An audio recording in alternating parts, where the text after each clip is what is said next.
আমাদের অনন্য স্টোরি সকল প্রকার পার্ট গল্প দেখতে আমাদের চ্যানেলটি সাবস্ক্রাইব করে পাশে থাকা বেল আইকনটিতে ক্লিক করে অল নোটিফিকেশন অন করে দিন। নূর আপু? নূরও খুশি হয়ে সবার সাথে কথা বলা শুরু করলো। বাচ্চাদের নূরকে অনেক পছন্দ হয়েছে। ততক্ষণে বাকি সবাইও ওদের কাছে চলে এলো। হঠাৎ বাচ্চারা বলে উঠল ওরা কানামাছি খেলবে। নূর আর বাকি সবাইকে ওদের সাথে খেলতে বলল। নূরও খুশি খুশি রাজি হয়ে গেল। সানাও রাজি হয়ে বলল, হ্যাঁ হ্যাঁ চলো, আমরা সবাই খেলবো, অনেক মজা হবে। তানিও রাজি হয়ে গেল। ব্যাঘাত ঘটল ছেলেরা। তারা কেউ এসব বাচ্চামো খেলা খেলবে না। আবির তানির দিকে ঝুঁকে আস্তে করে বলল, বাচ্চা পয়দা করার বয়সে কিনা বাচ্চাদের সাথে খেলবো? তানি লজ্জা পেয়ে বলে উঠল। আবির ভয় পেয়ে বলল, না না, এটা কিন্তু ঠিক না। আমি মাসুম বাচ্চার সাথে এত বড় অবিচার জাতি কিন্তু সহ্য করবে না। তানি শয়তানি হেসে বলল। আবির গাল ফুলিয়ে বলল, হ্যাঁ হ্যাঁ ঠিক আছে ঠিক আছে, না খেলে কি আর উপায় আছে? তাসির মানা করতেই সানা এসে ওর হাত ধরে টেনে নিয়ে গেল। বেচারা আর কিছুই বলতে পারল না, শুধু হাঁ করে সানার দিকে তাকিয়ে রইল। আদিত্যকে কেউ কিছু বলার সাহস পেল না, তাই ওকে বাদ দিয়েই সবাই খেলা শুরু করে দিল। আদিত্য শুধু দাঁড়িয়ে দাঁড়িয়ে নূরকে দেখতে লাগলো। প্রথমে নূরের চোখ বাঁধা হলো। চোখ বাঁধার পর সবাই নূরের চারদিকে ঘুরতে লাগলো আর পিঞ্চ করতে লাগলো। নূর ঘুরে ঘুরে দুহাত বাড়িয়ে সবাইকে ধরার চেষ্টা করতে লাগলো। সবাই চারদিক থেকে আওয়াজ দিচ্ছে। নূর বুঝতে পারছে না কোন দিকে যাবে। ও এলোমেলো হাঁটছে আর সবাইকে ধরার চেষ্টা করছে। আদিত্যের ফোন আসায় ও একটু সরে গিয়ে অন্যদিকে ঘুরে কথা বলতে থাকে। সানা সবাইকে দিয়ে ইশারা করে কিছু একটা বোঝায়। তারপর আদিত্য যেদিকে দাঁড়িয়ে আছে ওইদিকে যেয়ে সানা নূরকে ডাকতে ডাকতে বলে, নূর আপু, আমি এখানে, এদিকে আসো, আমাকে ধরো। নূর আপু। নূর সানার কণ্ঠ অনুসরণ করে সেদিকে এগিয়ে যায়। সানা ধীরে ধীরে আদিত্যের দিকে যেতে থাকে আর নূরকে ডাকতে থাকে। নূরও সেদিকে যেতে থাকে। নূর কাছাকাছি আসতেই সানা মাঝখান থেকে সরে যায় আর নূর যেই আদিত্যকে পেছন থেকে জড়িয়ে ধরে। তারপর খুশি হয়ে বলে, ধরে ফেলেছি, ধরে ফেলেছি। আদিত্য ফোনে কথা বলছিল। হঠাৎ নূরের এভাবে জড়িয়ে ধরায় আদিত্য থ হয়ে যায়। এই প্রথম নূরকে এভাবে জড়িয়ে ধরেছে। নূরের স্পর্শে মুহূর্তে যেন আদিত্যের সারা শরীরে কারেন্ট বয়ে গেল। আদিত্যের মনের ভেতর ভালো লাগার ঢেউ খেলছে। ইচ্ছে করছে সময়টাকে এখানেই থামিয়ে দিতে। বাচ্চারা সবাই জোরে জোরে হাতে তালি দিয়ে লাফাতে লাফাতে বলে উঠল। বাচ্চাদের কথা শুনে নূর ছট করে আদিত্যকে ছেড়ে দিয়ে চোখের বাঁধন খুলে ফেলে। আদিত্য নূরের দিকে ঘুরে দাঁড়ায়। নূর সামনে তাকিয়ে আদিত্যকে দেখে 440 ভোল্টের ছটকা খায়। লজ্জায় নূরের ইচ্ছে করছে মাটির ভেতরে ঢুকে যেতে। সবসময় ওর সাথেই কেন এমন হয়? আদিত্য নূরের লজ্জারাঙা মুখটা দেখে ঠোঁট কামড়ে হাসছে আর বাকি সবাই মুখ টিপে হাসছে। আরও কিছুক্ষণ খেলাধুলার পর সবাইকে খাবারের জন্য ডাক দিল। আদিত্যরা সবার জন্য খাবার আর উপহার এনেছে। সেগুলো ওদের সবাইকে দেয়া হলো। সবাই একসাথে খেতে বসলো। সবার জন্য বিরিয়ানি আনা হয়েছে। নূর বেশি ছোট বাচ্চাগুলোকে নিচের খাবার খাইয়ে দিচ্ছে। আদিত্য এইসব রিচ ফুড খায় না, তাই ও বসে বসে শুধু নূরকে দেখছে। নূরের ব্যবহারে আদিত্যের বাবাও মনে মনে প্রসন্ন হলেন। যাক, তার ছেলে হীরা খুঁজে বের করেছে। মেয়েটা সত্যি সোনা। হঠাৎ একটা বাচ্চা ছেলে আদিত্যের উদ্দেশ্যে বলে উঠল, ভাইয়া তুমি খাচ্ছ না কেন? তোমাকেও কি খাইয়ে দিতে হবে? তাহলে আপুকে বলো তোমাকেও খাইয়ে দিবে, তাই না আপু? বাচ্চাটার কথা শুনে নূরের চোখ কপালে উঠে গেল। কি বলে এই ছেলে? বাকি সবাই মুখ টিপে হাসছে। আদিত্যের বাবা ছোটদের মাঝে অস্বস্তিতে পড়ে গেলেন, তাই তিনি বাহানা দিয়ে ওখান থেকে চলে গেলেন। সানা দুষ্টু হেসে বলল, হ্যাঁ, নূর আপু ঠিকই তো বলেছে। ভাইয়া কখনো হাত দিয়ে খাবার খায় না, সবসময় চামচ ছুরি দিয়ে খায়। এখন এখানে তো আর ওগুলো নেই, তাই বেচারাকে মনে হয় না খেয়েই থাকতে হবে। এতক্ষণে আদিত্য বলে উঠল, এমন কিছুই না, এসব খাবার আমার পছন্দ না, তাই খাচ্ছি না। আবির দুষ্টু হেসে বলে উঠল, আরে ভাই লজ্জা করিস কেন? আমরা জানি তোর খিদে লেগেছে, সেই সকাল থেকে কিছু খাসনি, আর কতক্ষণ খালি পেটে খিদে নিয়ে বসে থাকবি? তারপর নূরের দিকে তাকিয়ে বলল, নূর, তুমি কিছু মনে না করলে ওকে একটু খাইয়ে দিবে প্লিজ? আদিত্যের না খেয়ে থাকার কথা শুনে নূরের একটু মায়া হলো। নূর একটা প্লেট নিয়ে আদিত্যের কাছে গিয়ে বসল। প্রচুর লজ্জা লাগছে নূরের। তার উপর মনের সাহস জগিয়ে হাতে এক লোকমা বিরিয়ানি তুলে আদিত্যের মুখের সামনে ধরল। আদিত্য অবাক হয়ে কতক্ষণ চেয়ে রইল নূরের দিকে। তারপর নূরের দিকে তাকিয়ে থেকেই হা করে খাবারটা মুখে নিল। সানা ফোন বের করে ওদের এই মুহূর্তটা ক্যামেরা বন্দি করে নিল। তাসির হা করে চেয়ে আছে ওদের দিকে। ওর বিশ্বাসই হচ্ছে না আদিত্য এসব খাবার খাচ্ছে। সানা নিজের হাত দিয়ে তাসিরের থুতনির নিচে হাত দিয়ে তাসিরের হা বন্ধ করে দিয়ে বলল, এভাবে কি দেখছেন? এটাকে বলে ভালোবাসা। আর ভালোবাসা মানুষের সব কিছু বদলে দিতে পারে। তাসির অবাক হয়ে তাকালো সানার দিকে। এইটুকু পিচ্ছি মেয়ে আবার ভালোবাসার সম্বন্ধেও বোঝে? তাহলে কি পিচ্ছিটা বড় হয়ে গেছে? তাসির একটু তাচ্ছিল্যের সুরে বলল, তোমার মতো পিচ্চি মেয়ে কি ভালোবাসা বোঝে? কথাটা শুনে সানার একটু রাগ হলো। ওর রাগের সুরে বলল, পিচ্ছি মানে? কে পিচ্ছি? আমাকে আপনার কোন দিক দিয়ে পিচ্ছি মনে হয়? আমি এখন কলেজে পড়ি, বুঝেছেন? আমি মোটেও পিচ্ছি না। সানার কথা শুনে তাসির মনে মনে হাসল। তারপর বলল, জি জি মহারানী, আপনি সবার বড়। এখন খুশি? সানা ভাব নিয়ে বলল, ঠিক আছে, মনে থাকে যেন কথাটা। খাওয়া দাওয়া শেষে নূর আদিত্যকে বলল, আমাদের এখন যেতে হবে, না হলে বাসায় যেতে দেরি হয়ে যাবে। আদিত্য বলল, ঠিক আছে চলো, আমি নামিয়ে দিয়ে আসছি। কিন্তু আপনি তো বললেন আজকে যাবেন না। আগে বলেছিলাম, কিন্তু এখন যাব। বেশি কথা না বলে চলো আমার সাথে। নূর আর কিছু না বলে মাথা ঝাঁকিয়ে আদিত্যের সাথে গেল। বাইরে আসতেই তানি নূরকে বলল। নূর মাথা ঝাঁকালো। তারপর সবার কাছ থেকে বিদায় নিয়ে বেরিয়ে গেল। আদিত্য গাড়ি চালাচ্ছে আর নূর পাশে বসে আছে।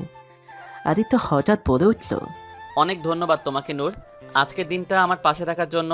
প্রতি বছর এই দিনটা অনেক ডিপ্রেশনে যায় আমার, তবে আজকে তোমার জন্য আমি অনেকটা স্বাভাবিক হতে পেরেছি।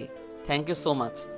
নূর মুচকি এসে বলল, থ্যাঙ্কস আমার আপনাকে বলা উচিত। আপনার জন্য আজকে এত সুন্দর একটা দিন কাটালাম সবার সাথে। সত্যি আজকের দিনটা অনেক স্পেশাল ছিল আমার জন্য। বিশেষ করে বাচ্চাদের সাথে সময় কাটিয়ে আমার অনেক ভালো লেগেছে। কথা বলতে বলতে ওরা নূরের বাসার কাছে চলে আসে। আদিত্য গাড়ি থামিয়ে বলে, ঠিক আছে তাহলে যাও, কাল সকালে আবার দেখা হবে ইনশাল্লাহ। নূর মাথা ঝাঁকিয়ে গাড়ি খুলে পায় বলে বের হয়ে যায়। আদিত্য নূরের যাওয়ার পানে তাকিয়ে থাকে। নূর চলে যেতেই আদিত্য গাড়ি স্টার্ট দিয়ে চলে যায়। নূর মাত্রই ক্যাম্পাসে এসেছে। মাঠের কোনায় একটা গাছের নিচে তানির সাথে বসে কথা বলছে। ওদের থেকে কিছুটা দূরে আদিত্য। আবির আর তাসিরের দাঁড়িয়ে কথা বলছে। আদিত্য কথা বলার ফাঁকে বারবার নূরের দিকে তাকাচ্ছে।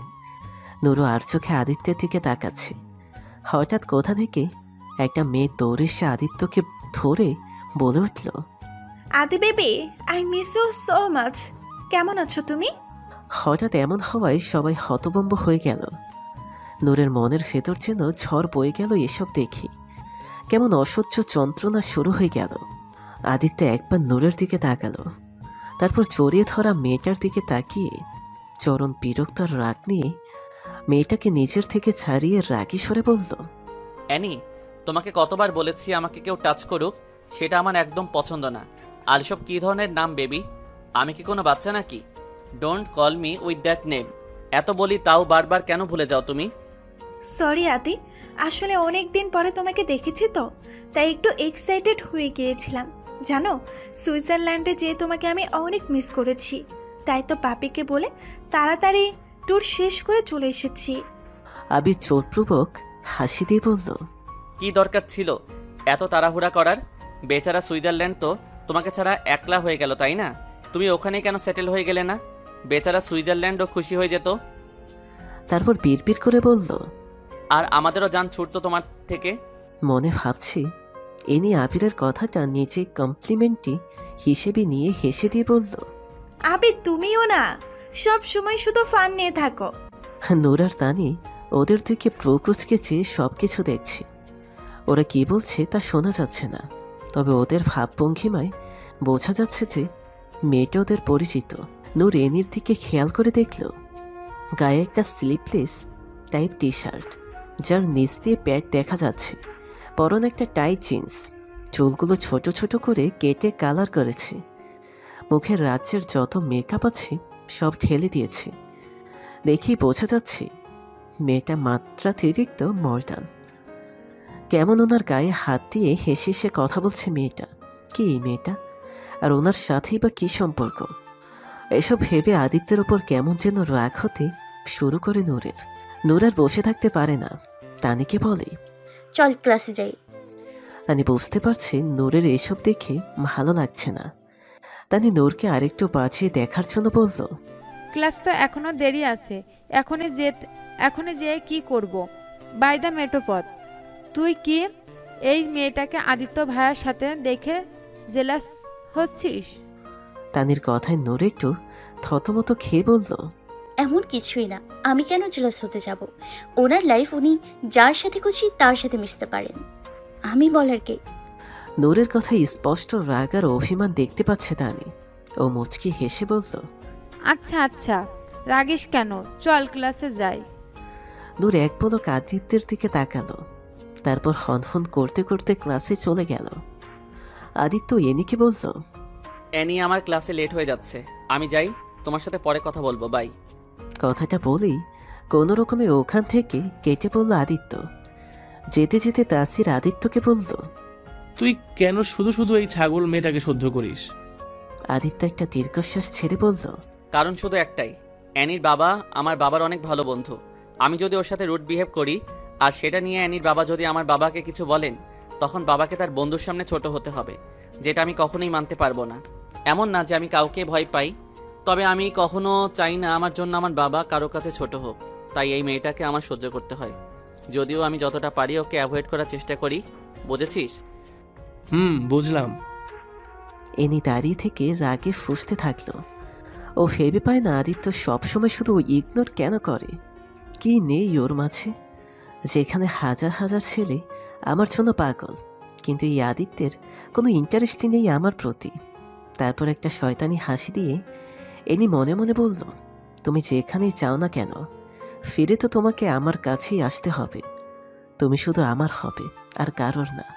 তারপর অ্যানি নিচের ক্লাসে চলে যায়। ক্লাসে ঢুকেই অ্যানির দুই চামচা লিলি আর মিলি ওকে ঘিরে ধরে বলে, wow Annie, what is surprise! তুই সুইজারল্যান্ড থেকে কবে আসলি? অ্যানিও হাসি মুখে বলল, কালে এসেছি। কেমন আছিস তোরা? লিলি আর মিলি একটা তাচ্ছিলের হাসি দিয়ে বলল, আমরা তো ভালোই আছি, তবে তুই মনে হয় বেশিক্ষণ ভালো থাকবি না। অ্যানি প্রকুচকে বলল, মানে কি বলছিস তোরা? ঠিকই বলছি। তুই তো আর জানিস না আজকাল কি চলছে ক্যাম্পাসে। হেয়ালি না করে যা বলার ঠিক করে বল। তোমার হিরো যে আজকাল কারো পেছনে লাট্টু হয়ে ঘুরছে, সে খবর কি তোমার আছে? অ্যানি চমকে উঠে উত্তেজিত হয়ে রাগী কণ্ঠে বলল, হোয়াট? কি বলছিস তোরা? পাগল হয়ে গেলি নাকি? এটা কখনোই হতে পারে না। হতে পারে না, অলরেডি হতে চলেছে। আমরা নিজের চোখে দেখেছি। আজকাল আদিত্য একটা মেয়ের সাথে খুব ক্লোজ হয়ে গেছে। রোজ ওই মেয়েটাকে নিজের গাড়িতে করে নিয়ে আসে, আবার যাওয়ার সময় একসাথে নিয়ে যায়।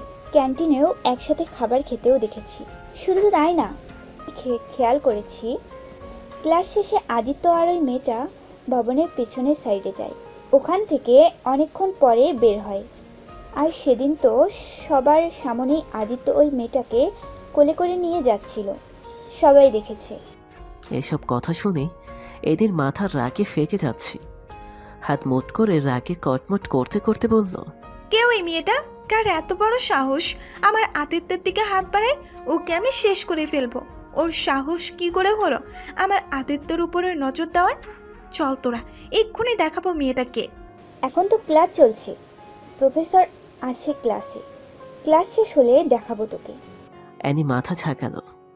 মানে ঠিক আছে, নূর ক্লাসে বসে আছে, তবে ওর মাথায় শুধু ওই মেয়েটার ভাবনাই ঘুরপাক খাচ্ছে। আচ্ছা, ওই মেয়েটা কি ওনার গার্লফ্রেন্ড? কথাটা ভাবতেই নূরের বুকের ভেতর চিনচিন ব্যথা শুরু হয়ে গেল। দমটা কেমন যেন বন্ধ হয়ে আসছে, চোখ জোড়া কেমন জ্বালাপোড়া করছে। তবে কি আমি আবারও মিথ্যা স্বপ্ন দেখেছি? আচ্ছা, মেয়েটা যদি সত্যি ওনার গার্লফ্রেন্ড হয়, তাহলে উনি আমার এত কি আর কেন করেন? রোজা আমার কাছ থেকে চুমু কেন নেন? না না, আমি হয়তো একটু বেশি ভাবছি। না জেনে ওনাকে নিয়ে কোনো মন্তব্য করা ঠিক হবে না। হঠাৎ তানির কথায় নূরের ভাবনায় ছেদ পড়ে। কি রে, কি এত ভাবছিস? ক্লাস শেষ হয়ে গেল, চল, যাবি না? নূর মাথা ঝাঁকিয়ে বলল, হ্যাঁ চল। নূর আর তানি বেরিয়ে এসে ভবনের পেছনের দিকে যেতে নিল। এদিকে এনিও লিলি আর মিলিকে নিয়ে বেরিয়েছে নূরকে খোঁজার জন্য।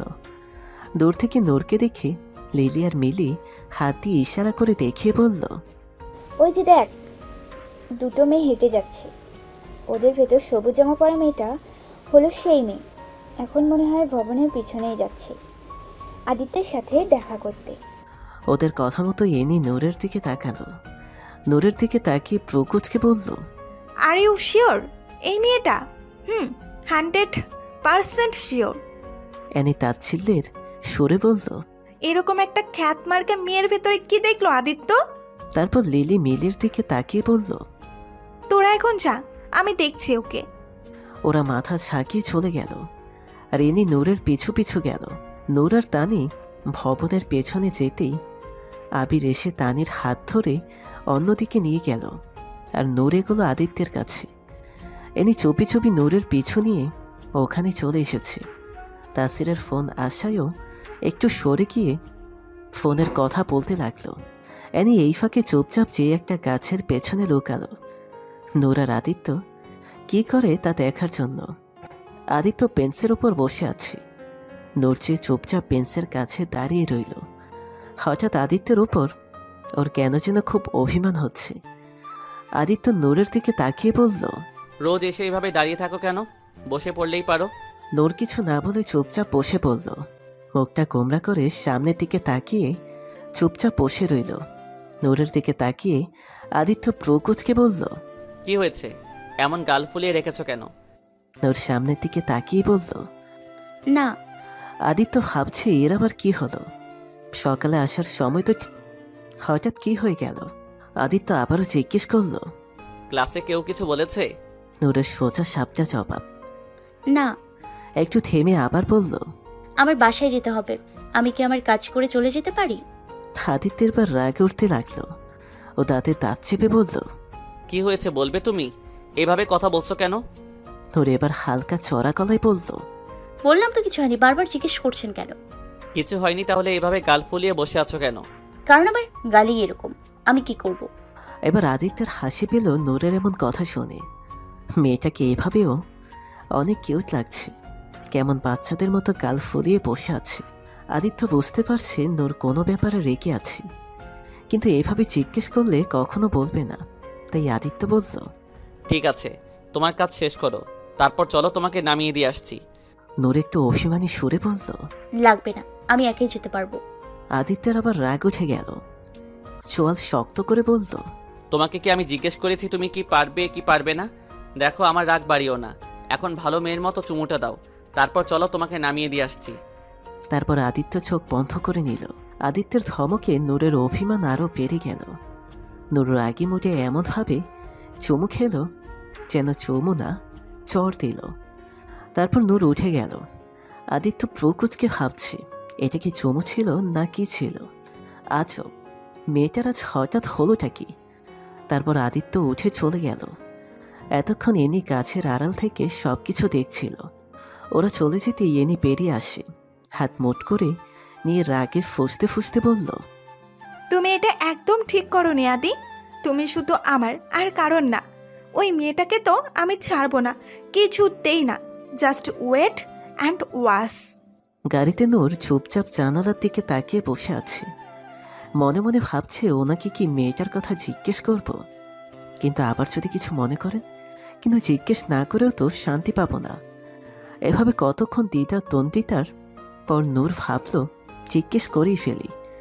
নূর আদিত্যের দিকে ঘুরে আমতামতা করে বলল, মেয়েটা কে ছিল? আদিত্য এতক্ষণ সামনের দিকে একধানে তাকিয়ে ট্রাই করছিল। হঠাৎ নূরের কথায় হালকা হকচকিয়ে উঠে বলল।